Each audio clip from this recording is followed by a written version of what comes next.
పిల్లలకి దాతలుగా మీరు భోజనమైనా సరే, అరటిపండ్లైనా సరే, ఏమైనా లడ్డూలైనా సరే, లడ్డూ మిఠాయిలైనా అందించండి.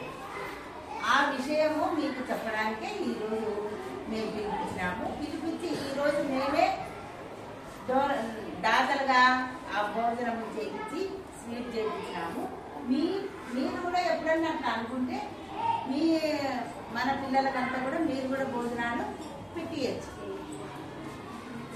అతనైతే భోజనం చెప్పియచ్చు. భోజనం అంటే ఆల్రెడీ పళ్ళలో భోజనం ఉంటుంది, పక్కన ఏమన్నా పాయసమో ఇంకా ఏదన్నానో అట్లాంటిది ఏమన్నా వెనకవాళ్ళ పాయసం ఒకరోజు, సేమా పాయసం ఒకరోజు అట్లా చెప్పియచ్చు. లేదు వద్దు అనుకుంటే అరటిపండ్లైనా ఇప్పియచ్చు, చిన్న లడ్డూలైనా ఇప్పియచ్చు.